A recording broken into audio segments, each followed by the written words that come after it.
Shalom, salam damai sejahtera dalam Kristus. Sesuai anjuran dari Pemerintah Negara Kesatuan Republik Indonesia untuk mengurangi penyebaran COVID-19, GBI X Blessing meniadakan sementara ibadah di gereja hingga pengumuman lebih lanjut. Ibadah dapat dilakukan di rumah masing-masing. Melalui video ini, diharapkan jemaat dapat beribadah selayaknya menghadap kepada Tuhan Yesus Kristus dengan penuh sukacita. Selamat beribadah, Tuhan memberkati. Shalom, selamat pagi jemaat X Blessing yang dikasihi Tuhan. Kalau saat ini kita boleh beribadah bersama, walaupun masih tetap di rumah kita masing-masing, tetapi harus ada ucapan syukur kita. Karena Tuhan yang kita sembah itu adalah Tuhan yang luar biasa, saudara. Kita mulai ibadah kita akan menaikkan satu pujian.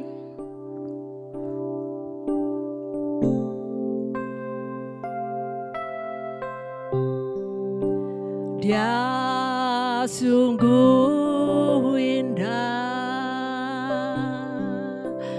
Dia Yesus, Dia ajaib, Dia mulia, Dia agung, Dia cinta daku dan ampuniku,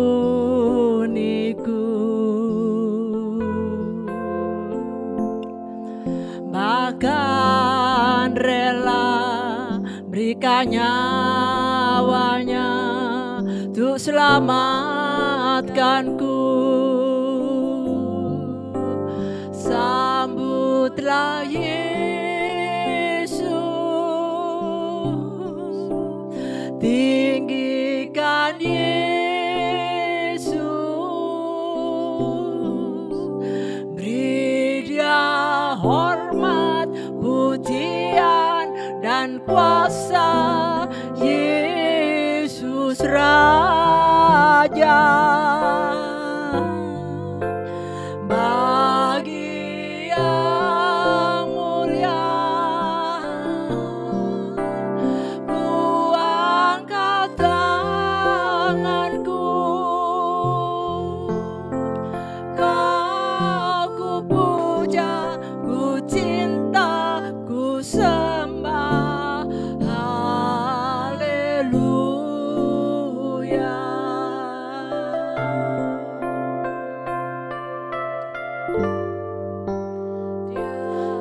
Sungguh indah,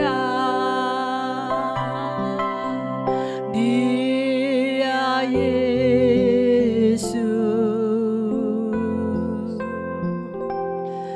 Dia ajaib, Dia mulia, Dia agung, Dia cinta daku dan ampuniku,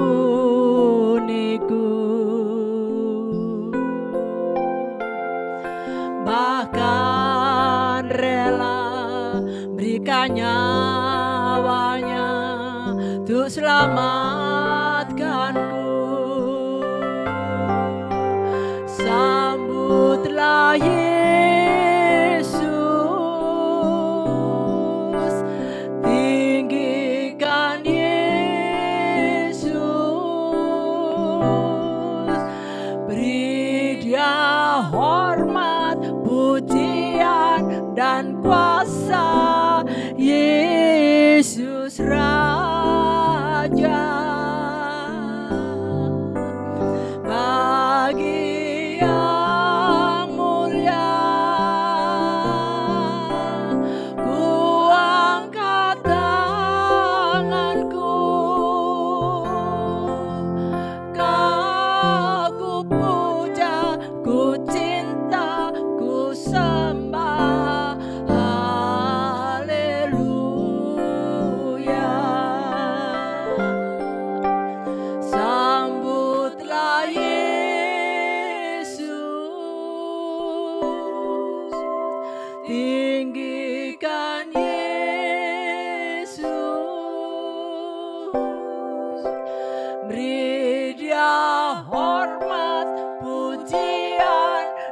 kuasa Yesus Raja.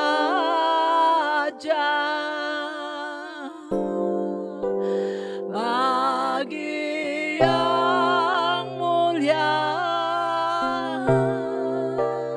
ku angkat tanganku, kau ku puja, ku cinta, ku sembah. Haleluya.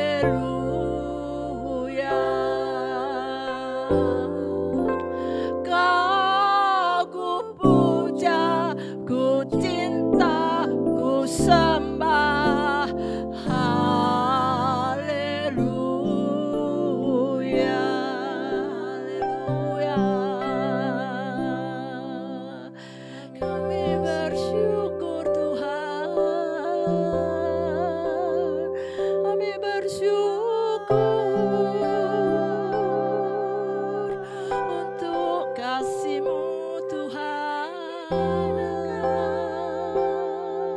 Allah penciptaku, Allah yang senantiasa peduli bagiku. Patut segala puji syukur kami naikkan bagi-Mu Tuhan. Haleluya.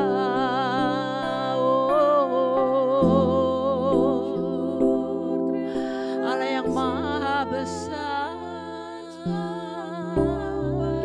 patut kami sembah Engkau seumur hidupku. Haleluya.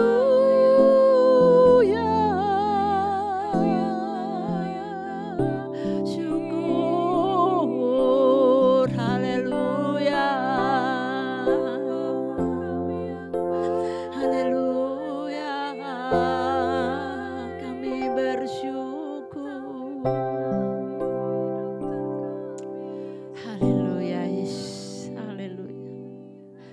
Haleluya. Bapakku, penciptaku, kami bersyukur saat ini Tuhan, jika kami masih mempunyai kesempatan, kami boleh beribadah, kami boleh kembali Tuhan untuk memuji dan membesarkan nama-Mu. Terima kasih selama ini untuk apa yang telah Tuhan lakukan dalam hidup kami.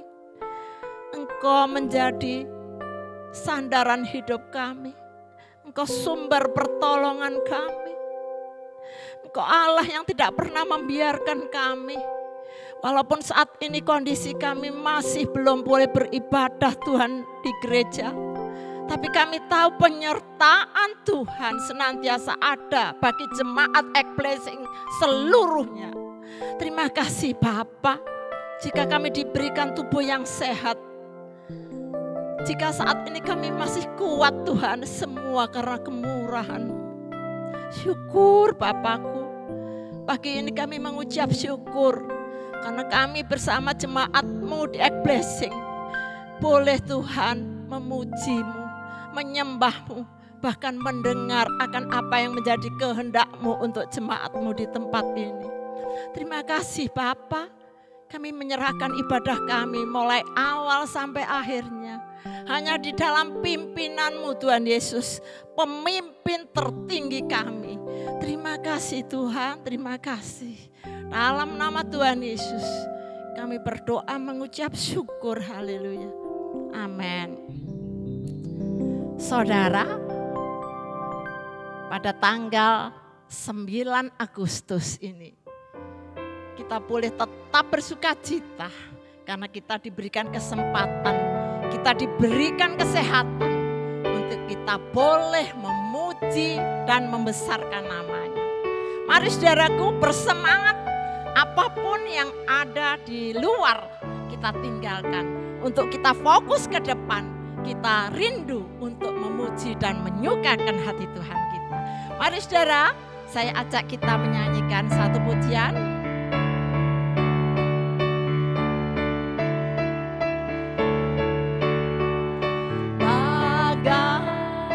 Bapa melindungi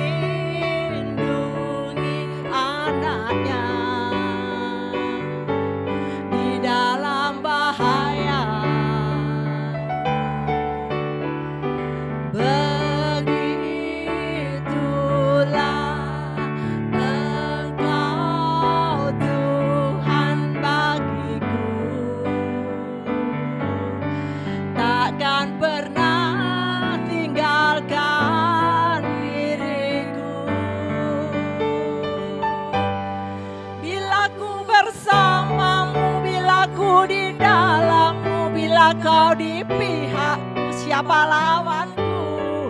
Di dalam dunia ini tiada sepertimu, tiada ku takut untuk selamanya.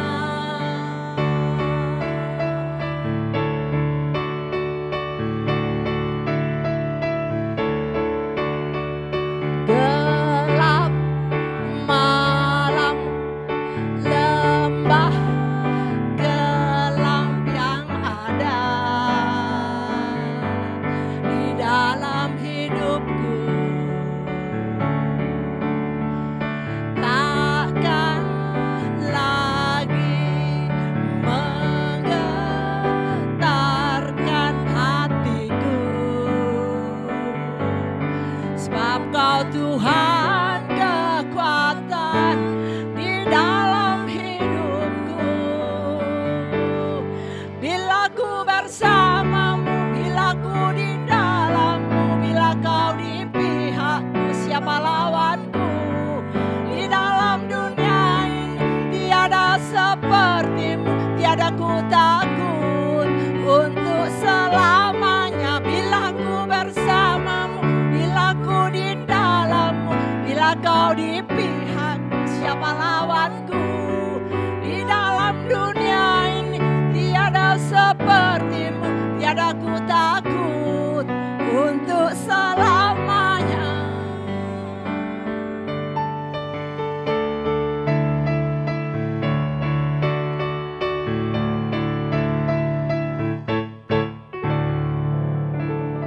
Pujian mengatakan, saudaraku, bila Tuhan ada bersama dengan kita, bila Tuhan ada di pihak kita, apa yang akan kita takutkan, saudaraku? Penyakit boleh ada, tetapi kita percaya penyertaan serta penjagaan Tuhan terhadap umatnya, terhadap jemaat Ek-Blessing pasti ada. Mari saudaraku, kita akan menaikkan pujian sebelum kita mendengarkan firman Tuhan.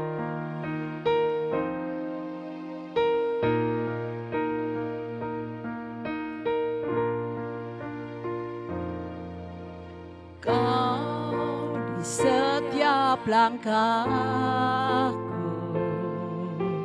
Kau di setiap nafasku, Kau yang membantu hidupku untuk kemuliaan-Mu. Kau tak pernah tinggal diam, tak pernah kehilangan cara. Kau yang mengangkat hidupku dari lembah yang gelap. Anugerah-Mu cukup bagiku. Terima kasih Yesus. Anugerah-Mu cukup bagiku. Terima kasih Yesus.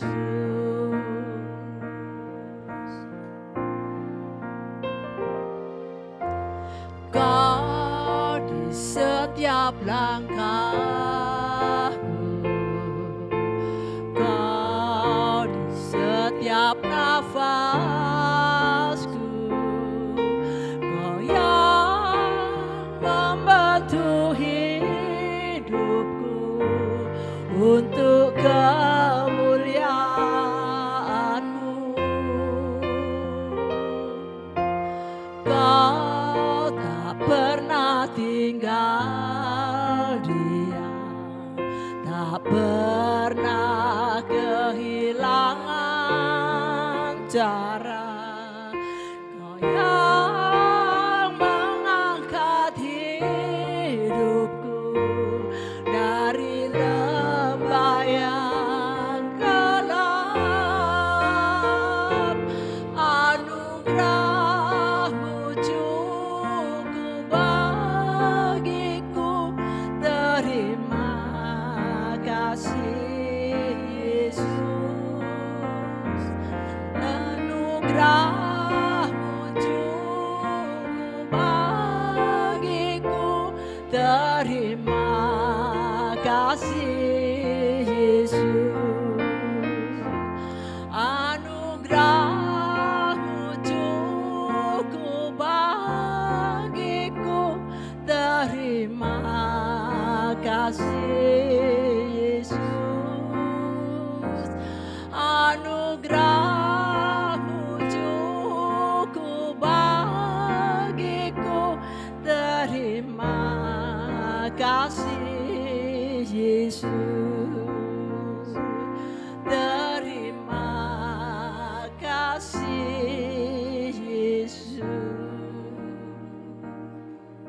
Saudaraku, mari kita siapkan hati kita. Biarlah hati kita menjadi tanah yang gembur bagi firman Tuhan, yang sebentar lagi akan ditaburkan oleh hamba-Nya. Saudaraku, kita memerlukan firman Tuhan di saat-saat yang demikian, karena dialah sumber kekuatan kita. Firman Tuhan pada pagi hari ini disampaikan oleh Bapak Pendeta Nahason Patadungan. Mari saudara, kita menyiapkan diri kita untuk menerima firman Tuhan. Pak Nahason, kami persilahkan. Mari Pak.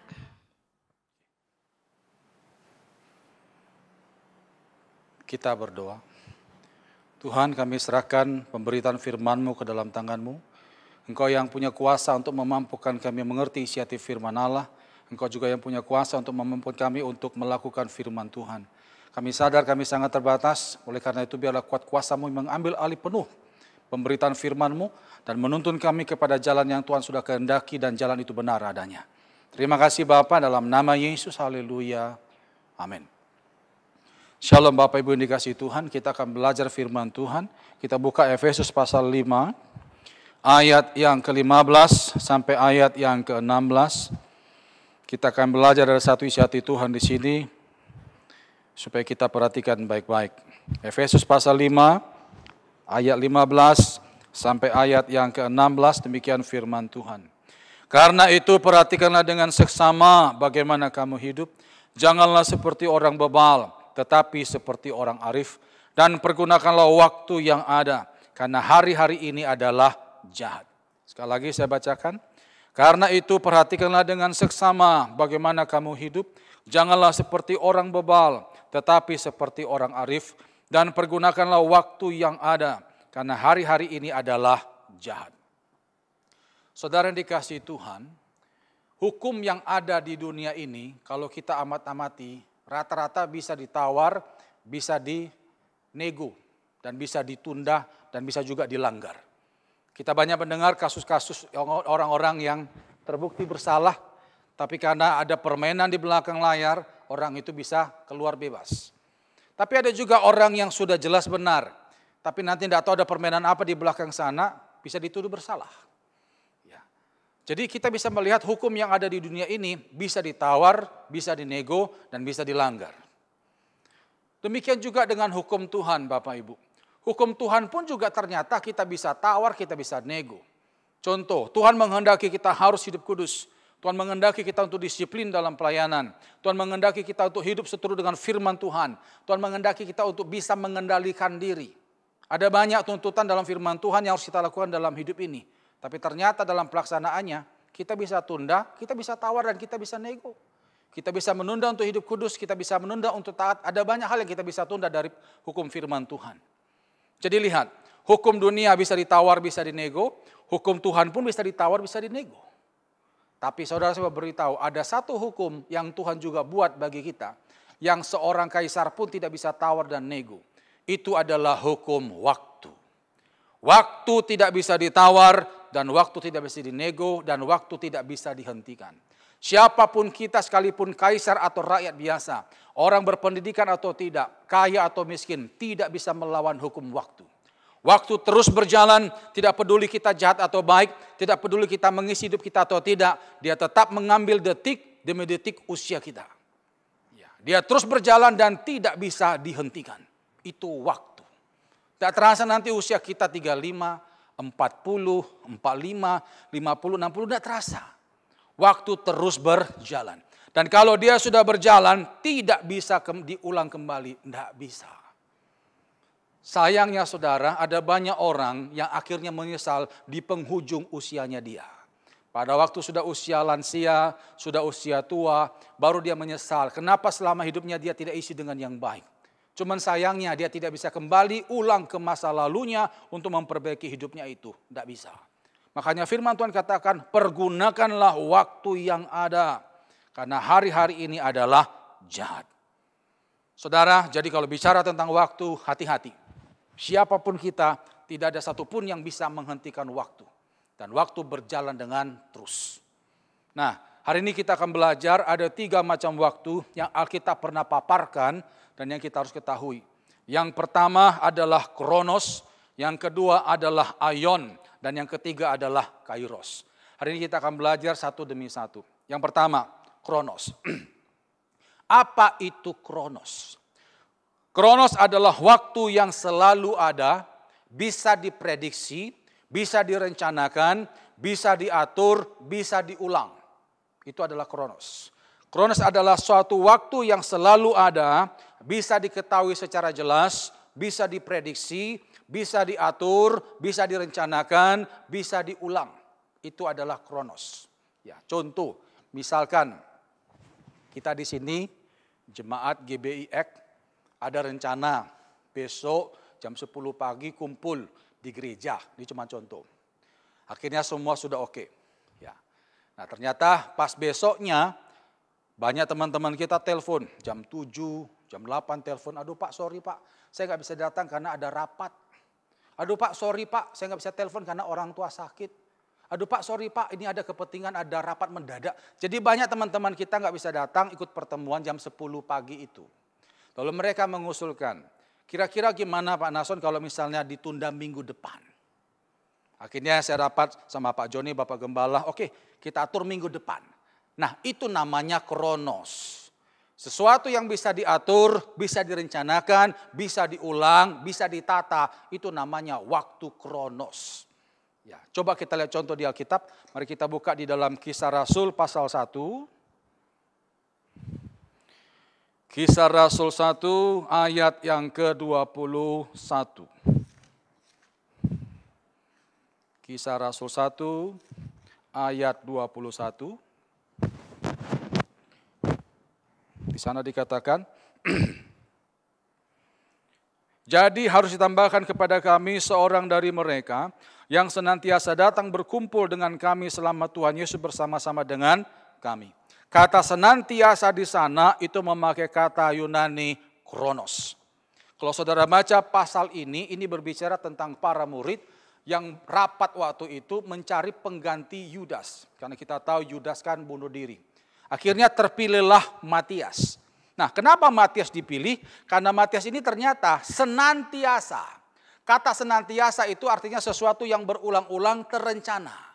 Jadi dia sering kumpul di perkumpulan para rasul itu secara rutin.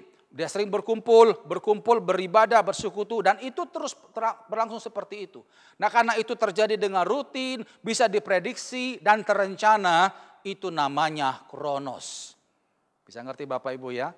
Jadi kronos adalah suatu waktu yang bisa diketahui secara jelas, bisa diprediksi, bisa direncanakan, bisa diatur, dan bisa diulang. Contoh dalam kehidupan sehari-hari kita sering mendengar istilah kronologi. Nah, kata kronologi itu kata dasarnya dari kata kronos. Ya, contoh misalnya ada kecelakaan. Di jalan raya ada kecelakaan, sepeda motor kecelakaan, dan akhirnya orang tersebut katakanlah meninggal di tempat. Nah, nanti polisi akan cari informasi, jam berapa dia berangkat dari rumah. Itu bisa diketahui. Sebelum dia tabrakan itu, dia kemana dulu. Nah, tabrakannya jam berapa. Nah, itu waktu-waktunya itu bisa diketahui secara jelas. Itu namanya kronos.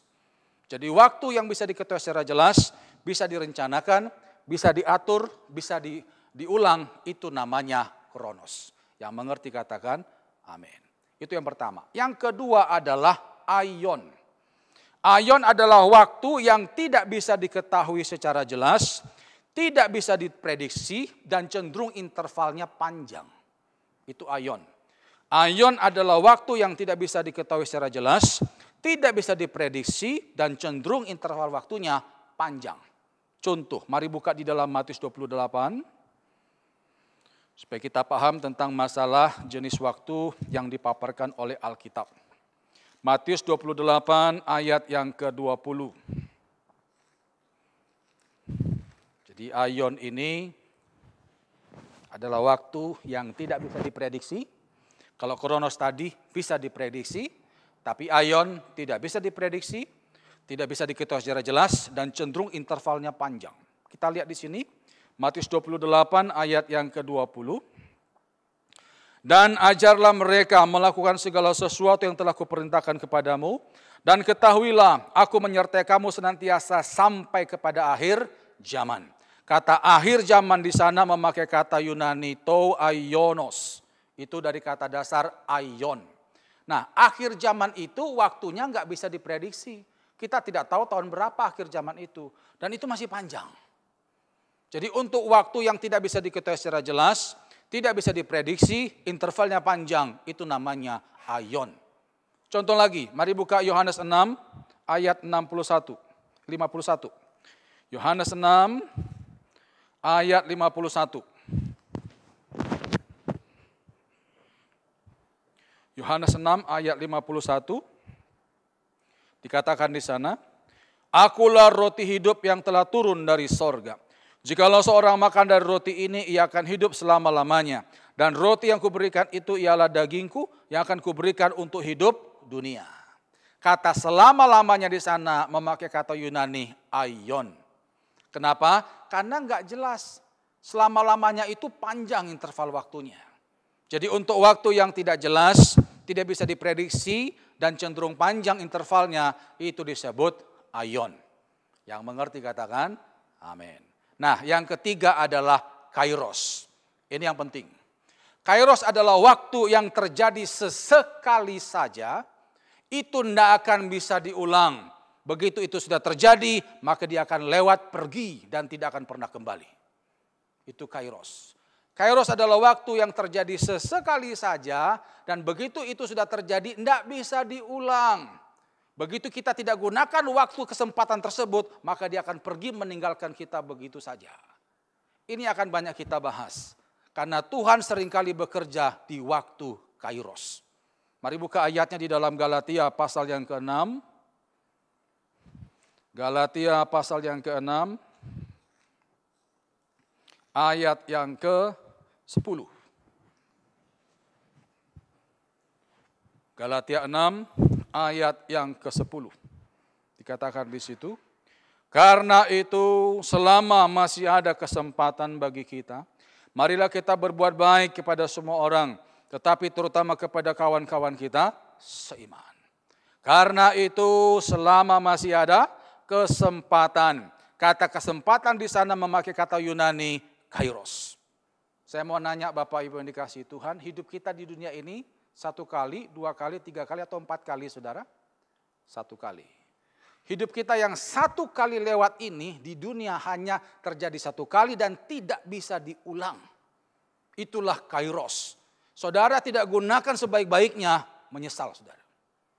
Saya berapa kali melihat banyak anak Tuhan itu menyesal di ruangan ICU.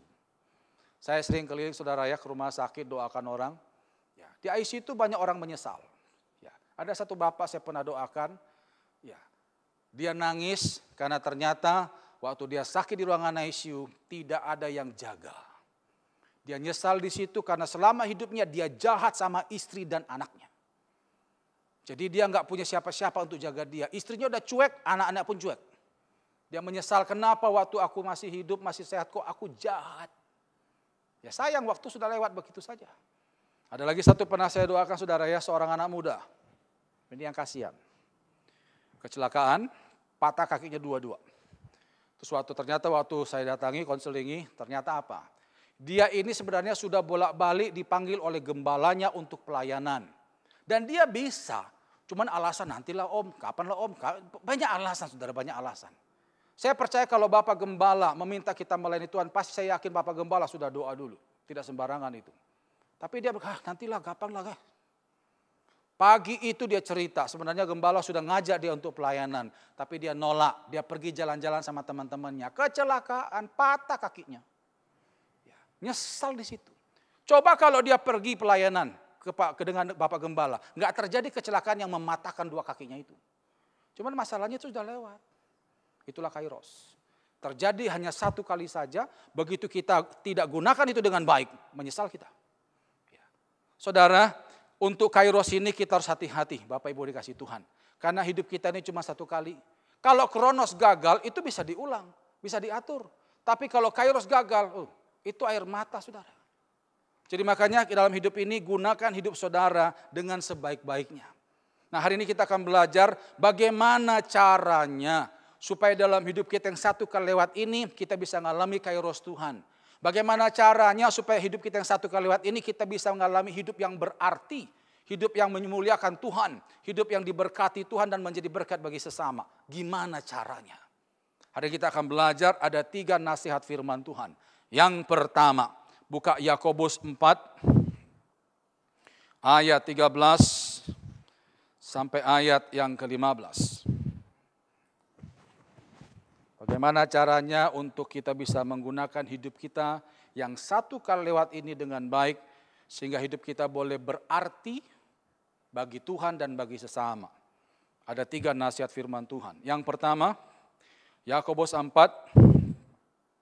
ayat 13 sampai ayat 15 dikatakan di sana. Jadi sekarang hai kamu yang berkata hari ini atau besok kami berangkat ke kota Anu dan di sana kami akan tinggal setahun dan berdagang serta mendapat untung. Sedang kamu tidak tahu apa yang akan terjadi besok. Apakah arti hidupmu? Hidupmu itu sama seperti uap yang sebentar saja kelihatan lalu lenyap. Sebenarnya kamu harus berkata, jika Tuhan menghendakinya, kami akan hidup dan berbuat ini dan itu. Jika Tuhan menghendakinya, kami akan hidup dan berbuat ini dan itu. Kalau Bapak Ibu perhatikan perikop pembacaan kitab ayat tadi itu di Alkitab saudara, apa tertulis di sana? Jangan melupakan Tuhan dalam perencanaan. Solusi pertama agar hidup kita bisa maksimal dalam Tuhan, hidup kita bisa berarti bagi Tuhan dan sesama, sehingga waktu kita hidup dalam dunia satu kali lewat ini, kita bisa mengalami kemuliaan Tuhan. Yang pertama nasihatnya adalah libatkan Tuhan dalam semua perencanaan. Libatkan Tuhan dalam semua perencanaan. Saudara, sehebat apapun saudara membuat satu rencana, ingat otak kita ini tetap ada batasnya. Sejenis apapun engkau membuat satu planning tetap ada batasnya. Kita tidak tahu apa yang terjadi besok, tidak tahu. Sementara kita sudah buat planning 10 tahun ke depan, sementara besok itu kita tidak tahu apa yang akan terjadi. Saudara, kalau kita sadar kita terbatas, maka libatkanlah Tuhan dalam semua perencanaan hidup kita. Kalau saudara melibatkan Tuhan dalam perencanaan hidup saudara, apa yang terjadi besok Tuhan akan segera tangani, Tuhan akan handle, Tuhan akan lindungi saudara. Karena Tuhan dilibatkan dalam perencanaan saudara. Contoh, saya pernah doakan ada 2 orang gadis, maaf kalau saya cerita kasus.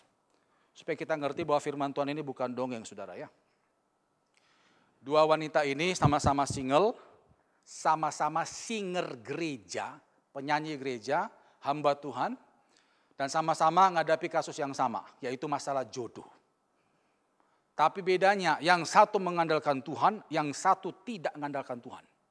Nah, yang pertama ini adalah keponaannya teman saya. Saya ada ngisi persekutuan doa daerah Perak. Habis saya ngisi persekutuan itu, terus keponaannya teman saya datangi saya minta konseling. Dia bilang, Pak Nason, saya ini mau menikah 3 bulan lagi. Tapi entah kenapa setiap saya bawa dalam doa tentang pernikahan saya, kok ada sesuatu yang gak pas di sini Pak ya. Entah kenapa kalau saya bawa topik itu, mesti ada sesuatu yang gak pas di sini. Tapi kalau saya bawa topik yang lain tentang doa, gak ada masalah. Itu maksudnya apa Pak Nason? Saya jawab, waduh saya juga kurang tahu itu dek. Coba gini aja, kamu doa bilang sama Tuhan, Tuhan kalau memang perasaan yang aku rasakan ini hanya perasaanku saja, biarlah itu menghilang dengan sendirinya. Tapi kalau ternyata ada rasa enggak enak di hatiku, ini adalah tanda dari Engkau tentang pernikahanku, Tuhan tolong tunjukkan ini ada apa. Coba kamu nanti doa begitu. Habis itu selesai, saya ngisi kembali di persekutuan doa itu, ada 6 bulan kemudian, setengah tahun kemudian. Terus saya ketemu sama anak gadis itu. Habis ibadah langsung datangi saya, dia bilang, Pak terima kasih untuk doanya, sudah dijawab Tuhan. Oh berarti sudah nikah? Saya bilang gitu. Enggak Pak, saya enggak jadi nikah. Dia cerita. Jadi habis saya nasihati demikian, dia praktek. Dia doa di rumah Tuhan, kalaulah perasaan yang enggak enak di sini hanya perasaanku saja, biarlah itu menghilang dengan sendirinya. Tapi kalau perasaan yang tidak enak ini tentang pernikahan adalah tanda dari Engkau Tuhan, tolong tunjukkan. Saudara tahu, Tuhan jawab itu enggak lama. Saya lupa itu seminggu apa 2 minggu kemudian. Anak gadis ini pas malam itu berdoa, dia biasa doa itu malam sambil nyembah saudara. Memang dia seorang penyembah ya. Dia nyembah, dia serahkan masalahnya pada Tuhan, masalah keluarganya termasuk masalah pernikahannya. Begitu amin. Tiba-tiba di sini ada suara berkata, telepon tunanganmu. Itu malam saudara jam 12 itu. Telepon tunanganmu. Dan suara itu makin kuat, telepon tunanganmu. Akhirnya saudara ditelepon. Nah waktu ditelepon, tunangannya itu nggak ngangkat-ngangkat. Nah seperti biasanya kalau ditelepon pasti ngangkat, ini kok lama sekali. Udah berapa kali telepon nggak ngangkat, wanita ini makin cemas. Akhirnya dia bangunkan orang tuanya, minta tolong orang tuanya telepon pakai HP orang tua. Itu pun juga nggak diangkat. Keluarganya makin cemas, ini ada apa ya? Mereka berpikir apakah ada terjadi hal yang buruk atau mungkin terjadi hal yang kurang baik dengan anak itu, dengan laki-laki itu. Akhirnya mereka sepakat, malam itu juga berangkat ke Perak. Kebetulan laki-laki ini ada di Perak, saudara. Wanitanya ada di Rungkut. Sampai di sana, di kos laki-laki itu, disitulah Tuhan buka brengseknya itu laki-laki. Jadi laki-laki itu mabuk dan di kamarnya dia ada perempuan. Tuhan tunjukkan, nah itu doang. Saudara tahu, malam itu juga keluarga si wanita langsung telepon keluarga lakinya, dibatalkan semua pernikahan. Ya. Dan saudara tahu, setelah pembatalan itu semua teman-teman dari si wanita bilang, syukur lo kamu gak nikah. Kami sebenarnya sudah tahu lakimu itu seperti apa, cuma kita mau ngomongnya apa. Sungkan kita ngomong. Perlu saudara ketahui ya, wanita ini singer gereja, lakinya pemain musik gereja. Sama-sama pelayanan. Waktu konseling ke saya dia bilang gini, saya heran Pak ya, saya selama ini pacaran sudah ada 3-4 tahun kok saya nggak pernah tahu karakternya dia. Ya. Apa mungkin karena setiap hari kita terakhir jumpa tuh jam 5 sore. Habis dia antar saya ke rumah saya, lalu dia pulang ke kos-kosannya dan di atas jam 5 sore saya tidak pernah tahu apa yang dia lakukan. Saya jawab, kamu memang tidak tahu, tapi Tuhan tahu. Dan Tuhan memberitahu kamu karena Tuhan kamu libatkan dalam perencanaan nikahmu itu. Nah, ini selamat saudara. Saya senang berita ini. Nah yang satu ini adalah seorang gadis, kasusnya juga sama. Tentang masalah jodoh, ini anak gembala, bapaknya teman saya. Bapaknya itu teman saya. Ya, saya sering isi gerejanya. Satu saat dia telepon saya bilang, Pak Nason, saya disuruh papa konseling ke papa. Ya nih, di gerejamu aja, saya bilang gitu. Akhirnya di gereja, dia bilang saya ini Pak mau nikah. Ya, jadi Pak Nason, saya disuruh ke Pak Nason oleh Papa minta nasihat. Terus saya jawab begini, kamu sudah doa enggak Nik? Itu jodoh dari Tuhan apa tidak? Ya. Terus dia jawab, ya saya cuma doa biasa aja sih Pak.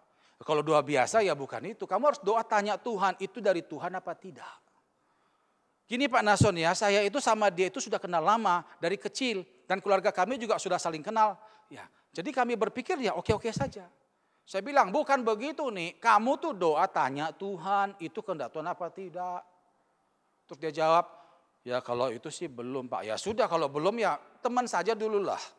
Loh Pak maaf Pak ya, saya minggu depan kawin. Jadi dia seminggu lagi mau kawin baru sekarang konseling coba. Saya bilang kamu tuh gimana nih, seminggu mau kawin sekarang konseling itu ya apa. Saya waktu ngomong gitu mukanya ndak enak saudara, langsung ndak enak. Terus saya bilang gini, kamu ada foto cowokmu enggak? Ada Pak. Terus tunjukkan fotonya di HP-nya dia.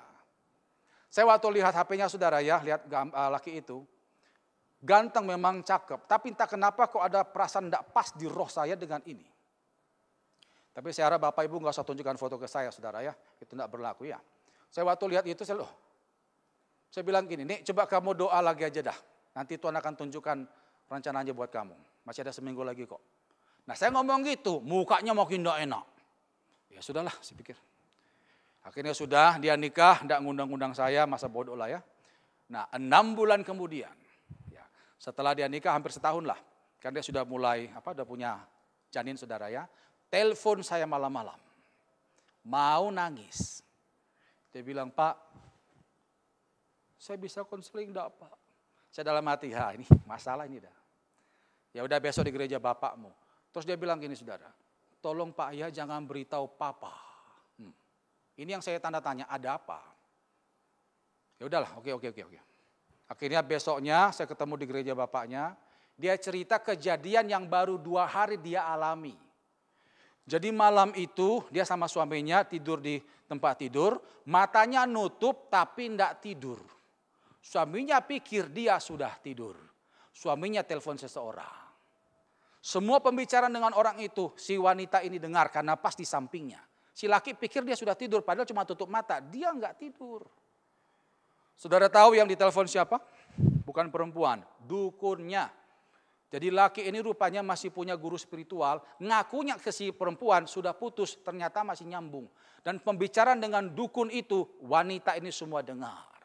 Si lakinya bilang gini, bos, aku minta jimat ya, aku udah bosan sampai hari ini. Itu dengar itu. Aku juga minta jimat satu supaya bisa aku pengaruhi mertuaku. Aku butuh uangnya. Itu kedengaran semua itu. Si wanita ini nggak berani protes itu, dia cuma nangis saja. Terus dia tanya, terus siapa ya Pak Nason? Saya bilang, makanya dulu tak beritahu toh, kamu doa dulu kenapa? Dia diam aja waktu saya sentak begitu, saudara. Sekarang nih, kalau kau sudah nikah tidak boleh ada kata cerai. Kau harus berdoa supaya suamimu itu berubah. Cuma itu aja solusinya. Dia cuma nangis saja, saudara ya. Saudara tahu sampai hari ini, saya terakhir ngisi ada berapa bulan lalu di gereja bapaknya. Selama saya perhatikan, saya ngisi di situ, anak ini nggak pernah kelihatan, saudara. Ya, saya nggak tahu kabarnya gimana, tapi dengar-dengar dari jemaat, rumah tangganya hancur, saudara. Saudara, sehebat apapun kita, seluas apapun wawasan kita membuat satu rencana, ingat itu ada batasnya. Saudara harus tetap cari Tuhan dan libatkan Tuhan. Supaya hidup kita yang satu kali lewat ini bisa berarti. Coba kalau misalnya si wanita tadi yang anak gembala tersebut mau libatkan Tuhan. Saya yakin hidupnya nggak akan perlu lagi diisi dengan air mata penyesalan seperti itu. Tidak perlu. Saya yakin tidak perlu lagi ada penderitaan di sana. Tapi masalahnya dia tidak pernah libatkan Tuhan. Coba Bapak Ibu bayangkan, kita nggak pernah libatkan Tuhan, ada masalah gagal nangis. Nggak pernah libatkan Tuhan, ada masalah gagal nangis. Nggak pernah libatkan Tuhan, ada masalah gagal nangis. Mau jadi apa hidup kayak gitu? Akankah hidup kita lewati dengan air mata terus, saudara? Makanya saudara, untuk hidup yang satu kali lewat ini, libatkan Tuhan dalam semua perencanaan. Itu yang pertama. Yang kedua, jangan bersungut-sungut. Supaya hidup kita ini indah, satu kali lewat ini kita ngalami hidup yang berarti, jangan bersungut-sungut. Belajar dari bangsa Israel. Mereka sudah ditentukan Tuhan masuk tanah perjanjian. Tapi ternyata di dalam perjalanan mereka bersungut-sungut, gak nyampe. Banyak dari mereka yang mati. Mari buka firman Tuhan di dalam Bilangan 14. Bilangan pasal 14, ayat 27 sampai ayat yang ke-30. Bilangan pasal 14, ayat 27 sampai ayat yang ke-30. Dikatakan di sana, berapa lama lagi umat yang jahat ini akan bersungut-sungut kepadaku? Segala sesuatu yang disungut-sungutkan orang Israel kepadaku telah kudengar. Katakanlah kepada mereka, demi aku yang hidup, demikianlah firman Tuhan. Bahwasanya seperti yang kamu katakan di hadapanku, demikianlah akan kulakukan kepadamu. Di padang gurun ini bangkai-bangkaimu akan berhantaran, yakni semua orang di antara kamu yang dicatat, semua tanpa terkecuali yang berumur 20 tahun ke atas, karena kamu telah bersungut-sungut kepadaku. Bahwasanya kamu ini tidak akan masuk ke negeri yang dengan mengangkat sumpah telah kujanjikan akan kuberikan kepada kamu diami, kecuali Kaleb bin Yefun dan Yosua bin Nun. Bangsa Israel ini sebenarnya pada waktu Tuhan menyatakan mereka untuk berangkat, dari awal di Mesir mereka sudah dijanjikan masuk ke tanah perjanjian. Itu sudah dari awal. Tapi karena mereka banyak bersungut-sungut, padahal tiang awan, tiang api beserta dengan mereka loh Bapak Ibu. Penyertaan Tuhan itu ada. Tapi mereka masih bersungut-sungut. Akibat sungut-sungut itu banyak yang mati. Ya. Saudara, ingat sungut-sungut itu lambang pemberontakan pada Tuhan. Sungut-sungut tanda bahwa kita tidak mensyukuri apa yang kita terima dari Tuhan. Sungut-sungut tanda bahwa kita tidak bisa berterima kasih, bersyukur apa yang Tuhan sudah menyatakan dalam hidup kita. Itu lambang kita berontak. Berbeda kalau saudara mengucap syukur dan berterima kasih pada Tuhan, itu Tuhan akan senang sekali. Karena apa saja yang Dia berikan kita terima dengan sukacita, itu membuat hati Tuhan senang. Orang yang tahu berterima kasih, bersyukur, percayalah berkat Tuhan tidak akan pernah berhenti dalam diri orang itu. Tapi kalau sudah mulai bersungut-sungut, saya pernah menghadapi kasus saudara, kita doakan ada satu keluarga, suami istri yang punya anak itu sakit agak aneh. Panasnya tinggi dan kadang-kadang itu guling-guling saudara. Jadi kita doakan pelepasan. Guling-guling di lantai, jadi kita lihat tuh kasihan. Tiap beberapa jam kumat seperti itu. Nah, Salah satunya adalah keluarga ini sering geger. Saling menyalahkan, saling bersungut, saudara. Saya bilang, Pak, Bu, anak sampean ini dibawa kemanapun didoakan hamba Tuhan, kuncinya itu di sampean dua ini, saya bilang gitu. Anak kecilnya nggak ngerti apa-apa. Orang tua itu ibarat atap. Kalau atap itu bocor, yang kena di bawahnya. Jadi kami tidak fokus kepada anak, kita fokus kepada dua orang ini. Jadi akhirnya kita tangani dua orang ini, suami istri, kita konselingnya sampai 3 kali, saudara. Karena konseling pertama masing-masing keras. Susah ditegur, susah diarahkan. Yang kedua baru kita agak sentak dikit. Saya bilang kalau kalian tidak bisa diatur, bagus pulang, saya bilang begitu. Kami hamba Tuhan, bukan Tuhan. Kalau nggak mau dengarkan firman Tuhan, sudah keluar sana, saya bilang begitu. Mereka diam. Kita kadang-kadang hamba Tuhan mesti keras juga, saudara ya. Untuk kebaikan mereka kok. Ya, sampai saya bilang, mau berapa lama kalian bertengkar seperti itu dan anak seperti ini? Apa tunggu anak ini mati dulu baru kalian sadar? Saya bilang begitu. Diam. Akhirnya yang ketiga baru kita doakan pelepasan. Nah waktu kita doakan pelepasan, suami istri saling mengampuni, saling mengisi, sering berjanji untuk ke depan bisa jaga sikap, bisa kendalikan diri. Itu kita doakan hari Sabtu. Saudara tahu besoknya kami dengar kabar anak itu berangsur-angsur sembuh. Jadi ada yang sembuh langsung, ada yang angsur-angsur sembuh. Sabtu, hari Rabunya anak itu sembuh total. Saudara lihat, kalau kita tidak bersungut-sungut, kita tahan lidah kita untuk tidak berkata-kata yang jahat, maka Tuhan memberkati kita. Tapi kalau kita bersungut-sungut, apalagi saling menyalahkan, kita akan berurusan dengan hukuman Tuhan. Buka di dalam Yakobus pasal 5, ayat yang ke-9. Yakobus pasal 5,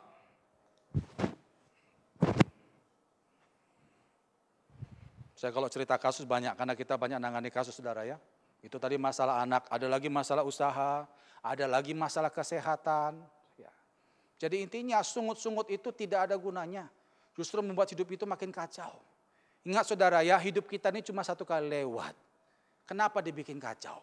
Isilah dengan yang baik. Ya. Nah Yakobus 5 ayat 9 dikatakan di sana. Saudara-saudara, janganlah kamu bersungut-sungut dan saling mempersalahkan, supaya kamu jangan dihukum. Sesungguhnya hakim telah berdiri di ambang pintu. Kalau kita sungut-sungut, saling gegeran, Alkitab katakan kita berurusan dengan hukuman Tuhan. Bukan berkat, hukuman Tuhan. Jadi makanya supaya hidup kita yang satu kali lewat ini bisa mengalami hidup yang berarti, diberkati Tuhan dan jadi berkat bagi sesama. Yang kedua adalah jangan bersungut-sungut. Orang yang bersyukur, yang tahu terima kasih kepada Tuhan, maka limpah berkat dari Tuhan akan ada pada orang itu senantiasa. Dan orang itu akan jadi berkat bagi banyak orang. Itu yang kedua, jangan bersungut-sungut. Yang ketiga, yang terakhir, tetap berjaga dan berdoa. Tetap berjaga dan berdoa. Saudara, saya mau beritahu, orang yang punya jam doa rutin akan bisa ngalami dan bisa ngerasakan gerakan Roh Kudus. Orang yang punya jam doa rutin akan peka ngalami gerakan Roh Kudus. Saudara harus tahu, gerakan Roh Kudus itu sesekali. Tidak sering, tapi sesekali. Tapi begitu engkau tangkap itu momen, mujizat pasti akan terjadi. Gerakan Roh Kudus itu sesekali. Dan itu hanya bisa dirasakan oleh mereka yang tetap punya jam doa rutin, tetap berjaga dan berdoa. Karena begitu gerakan Roh Kudus itu kita tangkap, kita lakukan, mujizat akan terjadi. Ya, contoh, saya punya teman, abang saya sendiri sepupu, pernah cerita, dia dapatkan kesaksian dari seorang ibu di Jakarta, pendoa. Cuman saya lupa namanya. Ibu ini waktu masak, di dapur, ya, dia sambil nyanyi-nyanyi muji Tuhan. Nah, tiba-tiba Roh Kudus bicara, hentikan masakmu, masuk kamar, doa. Dia tahu itu Tuhan. Akhirnya dia hentikan untuk masak, langsung masuk kamar. Nah dia nyembah. Karena tidak disuruh untuk berdoa hal tertentu, akhirnya dia doa umum. Dia doakan keluarga, tetangganya, gereja, apa yang dia tahu dia doakanlah. Nah setelah doa selesai, amin, dia kembali ke dapur masak. 1 jam kemudian dia dapat telepon dari anaknya perempuan di Amerika, anaknya kecelakaan. Telepon, Ma, aku kecelakaan. Kaget mamanya. Terus kamu gimana nak? Anaknya bilang, enggak apa-apa ma, lecet pun tidak, tapi mobil hancur di jalan tol. Jadi tabrakan beruntun saudara. Terus mamanya tanya, kapan itu nak? Anaknya jawab, 1 jam lalu. Berarti pas mamanya itu doa. Saudara, saya percaya kalau Roh Kudus menggerakkan, mujizat akan terjadi. Dan saya percaya doa orang yang benar, bila dengan yakin didoakan sangat besar kuasanya. Tuhan panggil ibu itu untuk doa, dan lewat doa itu Tuhan bekerja, anaknya selamat. Coba kalau ibu ini tidak punya jam doa, mati anaknya. Coba saudara ya, kalau kita ngalamin seperti ini, betapa indahnya hidup itu. Gitu? Tapi kalau kita nggak ngalami ini, hidup kita tuh kacau. Makanya saudara, sesibuk apapun engkau, serepot apapun engkau, jangan jadikan itu alasan untuk tidak doa. Tidak ada ruginya kau doa, justru kekuatan Allah yang melimpah menyertai saudara. Orang yang punya jam doa rutin, berjaga-jaga dan berdoa, nanti dia akan mengalami gerakan Roh Kudus. Sama seperti dulu pernah saya sharing di sini pas ibadah pagi kalau nggak salah. Jadi kejadiannya 2 tahun lalu, saya sama istri saya waktu itu mau tidur, kita doa. Kebetulan dia yang mimpin doa. Nah, doanya cuma sebentar saudara ya. Nah waktu istri saya doa, saya digerakkan Tuhan untuk ngurapi rumah. Ya, saya udah biasa memang tidak bergerak itu. Jadi Roh Kudus bilang ngurapi rumahmu. Cuma saya tidak tahu itu apa. Kenapa dan apa itu saya kurang tahu. Habis sudah selesai doa, istri saya tidur, saya ke ruang tamu, saya ngurapi rumah. Ya, habis itu tidur. Nah besoknya hari Minggu, kita ada pelayanan waktu itu 3 kali saudara. Jadi pulang malam, pagi, siang sama sore. Di rumah tidak ada orang. Begitu buka pintu rumah, ya, rumah kami saudara di ruang tamu itu lantainya penuh kecoa saudara. Ya. Itu waktu disapu istri saya itu 1 serok itu, ratusan kecoa. Dari mana coba itu? Istri saya orang bersihan. Gitu. Pintu semua rapat, semua rumah tutup. Dari mana tuh kecoa? Tapi yang luar biasa apa saudara? Semua kecoa itu yang ratusan semua sudah mati. Pertanyaannya, yang matikan kecoa itu siapa? Saya percaya itu adalah kuasa Roh Kudus. Coba kalau misalnya saya nggak doa dengan istri saya nggak akan dapatkan penyataan itu. Hancur hidup kami. Ya, saya di bagian konseling pelepasan, kita banyak menghadapi hal-hal supernatural seperti ini. Ya, itu di alam nyata, itu kecoa. Di alam roh kita tidak tahu. Ini nggak tahu standar jenis apa sih kurang ngerti. Tapi yang jelas kalau kita dengarkan apa yang kata Tuhan mau, dan kita bergerak seperti apa yang Tuhan kehendaki, mujizat terjadi. Ya. Coba kalau misalnya saya nggak ngurapi itu rumah, jadi apa kami? Makanya saudara, hiduplah bersama dengan Tuhan, tetap berjaga dan berdoa, intim dengan Tuhan, saat teduh rutin. Itu tidak membuat engkau rugi. Justru itu akan membuat hidupmu terjaga.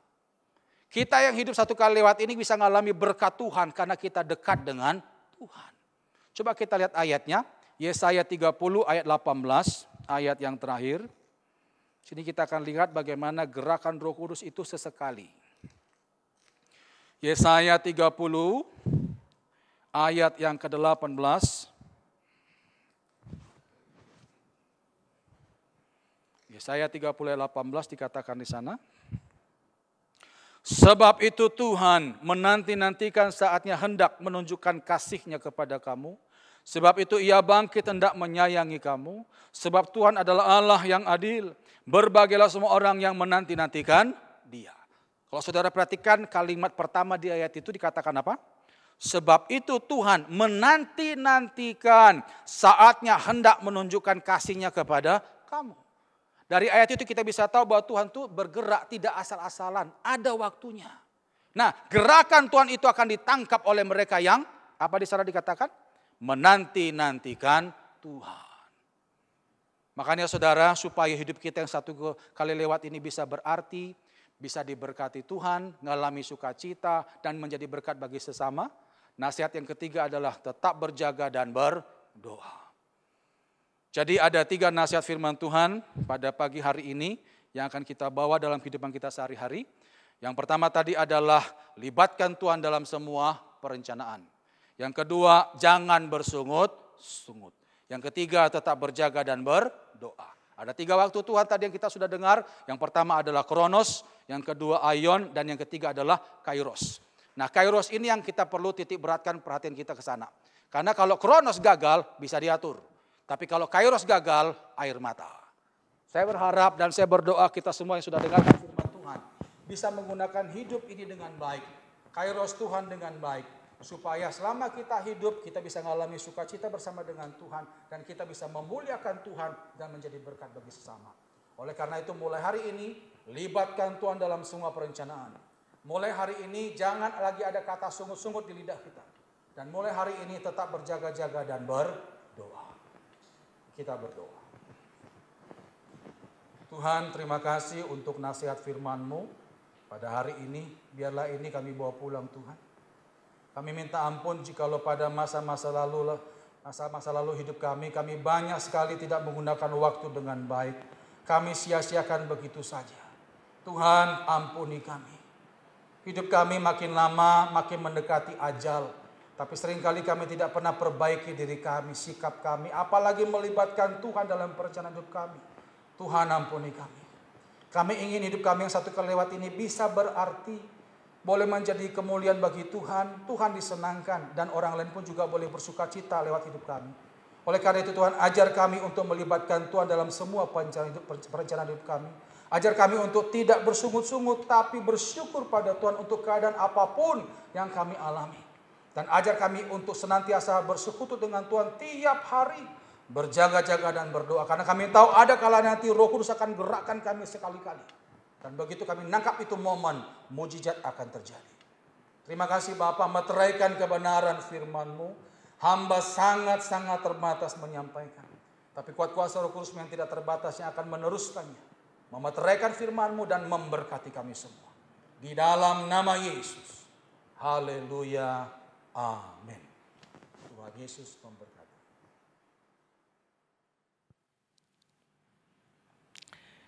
Shalom Bapak Ibu Saudara sekalian, pagi hari ini Bapak Ibu sudah menerima berkat firman Tuhan. Apakah firman Tuhan pagi hari ini sungguh memberkati Bapak Ibu Saudara sekalian? Bagaimana sungguh-sungguh Bapak Ibu menerima waktu Tuhan itu waktu yang terbaik untuk anak-anaknya, yaitu supaya dalam hidup kita ini, supaya kita tidak bersungut-sungut kepada Tuhan dan hidup kita ini dekat kepada Tuhan melalui doa, supaya hubungan kita dengan Tuhan itu menjadi baik sehingga kita tahu apa yang Tuhan ingin kerjakan dalam hidup kita. Supaya kita menerima waktu Tuhan itu adalah yang terbaik untuk setiap kita. Mari saudara, lakukan firman Tuhan, praktekkan dalam hidup kita agar sungguh-sungguh kita dekat kepada Tuhan. Mari kita berdoa, bersyukur kepada Tuhan pada pagi hari ini. Bapa di surga, kami bersyukur kepadamu pada pagi hari ini, Engkau sungguh sangat baik. Kami bersyukur buat firman-Mu pagi hari ini Tuhan. Supaya kami sungguh-sungguh melakukan firman-Mu. Kami hidup dekat dengan Tuhan. Di dalam hidup kami, dalam doa kami kepadamu, kami dekat sehingga kami tahu apa rencana Tuhan yang terbaik yang Tuhan katakan kepada kami untuk kami lakukan, supaya kami di dalam menerima waktu Tuhan yang tidak bisa berubah lagi, kami menerima yang terbaik daripadamu Tuhan.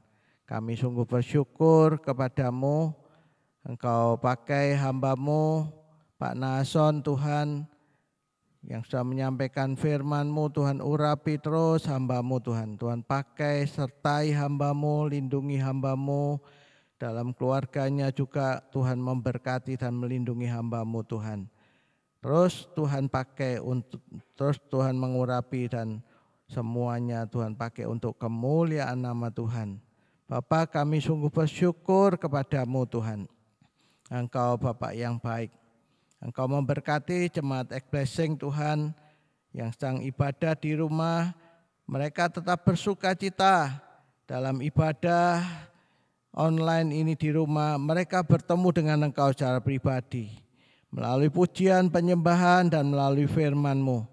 Mereka bertemu dengan Tuhan secara pribadi. Dan Tuhan menjamah mereka secara dalam hidup mereka. Tuhan mengubahkan hidup mereka. Tuhan, kami belajar untuk bersyukur kepada-Mu dalam segala hal, Tuhan. Apapun yang terjadi dalam hidup kami tetap bersyukur. Dan kami tetap selalu dekat kepada-Mu, selalu kami bertanya kepada-Mu, apa rencana Tuhan dalam hidup kami. Bapa, sungguh kami bersyukur kepada-Mu. Kami sekali lagi kami berdoa Tuhan, untuk Indonesia Tuhan, Kau tolong ampuni bangsa kami, ampuni negeri ini Tuhan, ampuni umat-Mu, supaya pengampunan Tuhan turun atas bangsa ini Tuhan, sehingga kemurahan Tuhan juga dinyatakan terhadap bangsa ini, sehingga Tuhan nyatakan kuasa-Mu untuk menolong supaya membersihkan virus corona ini dari Indonesia. Tuhan, kami berdoa untuk para medis, Engkau lindungi, sertai mereka supaya mereka tidak sampai tertular, mereka dilindungi oleh Tuhan, mereka terjaga, dan Tuhan menyembuhkan banyak pasien-pasien yang positif Tuhan, supaya mereka sembuh sempurna, tidak ada kematian. Tuhan tolong Indonesia supaya segera bersih Tuhan. Kami bersyukur kepada-Mu, Tuhan memberikan hikmat kepada Pak Jokowi dan pemerintahannya menangani kasus COVID ini Tuhan, dan menangani ekonomi Indonesia supaya ekonomi Indonesia bisa bangkit kembali, dan Tuhan memberkati Indonesia. Kami percaya juga Tuhan memberkati Jemaat Ek Blessing, ekonomi mereka Tuhan Engkau angkat naik Tuhan, Engkau bangkitkan kembali pekerjaan daripada jemaat Tuhan, supaya mereka mendapat berkat-Mu Tuhan dalam hidup mereka. Mereka terus dekat dengan Tuhan, mereka berdoa, mengandalkan Engkau di dalam melakukan segala sesuatu. Tuhan, kami sungguh bersyukur kepada-Mu. Engkau melindungi Jemaat Ek Blessing, Kau bungkus dalam kuasa darah-Mu setiap kami Tuhan, dijauhkan dari virus COVID ini Tuhan. Engkau menyertai, melindungi, memberi kesehatan prima. Yang sakit Tuhan jamah Tuhan, Engkau nyatakan kuasa-Mu. Kami percaya kuasa darah-Mu menyembuhkan mereka di dalam nama Tuhan Yesus Kristus, yang mengalami penyumbatan pada pembuluh darah di otak maupun di jantung. Tuhan menolong, Engkau membersihkan penyumbatan itu dengan kuasa-Mu dalam nama Tuhan Yesus. Kami percaya yang terkena herpes Tuhan Engkau sembuhkan. Nyatakan kuasa-Mu, kami percaya kuasa kesembuhannya sempurna daripada-Mu Tuhan. Sehingga penyakit ini tidak akan kambuh lagi Tuhan.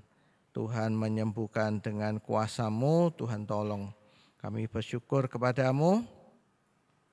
Juga kami berdoa Engkau hiburkan keluarga Michael Tuhan.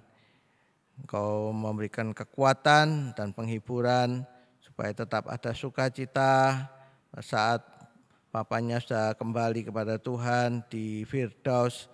Mereka tetap setia mengiring Tuhan. Sungguh kami bersyukur kepada-Mu Tuhan.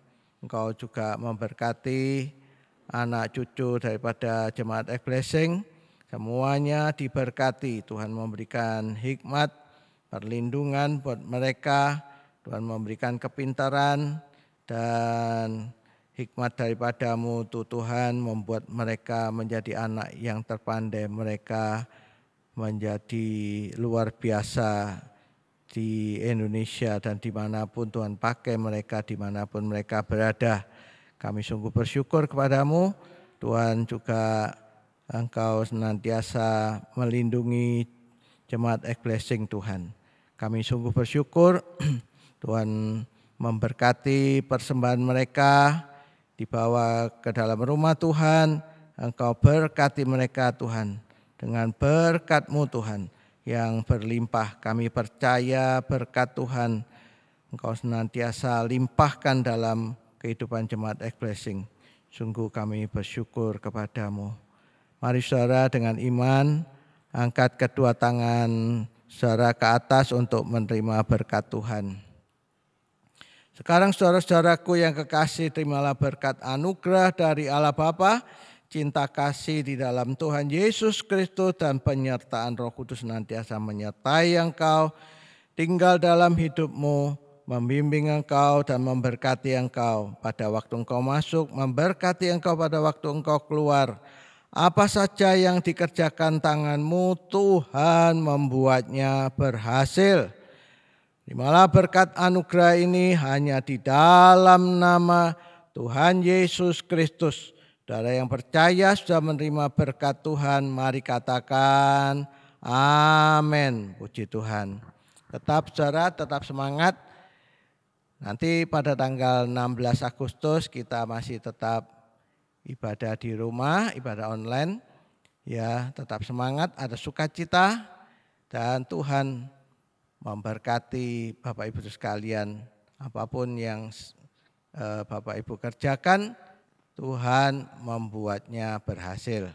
Puji Tuhan, Tuhan memberkati.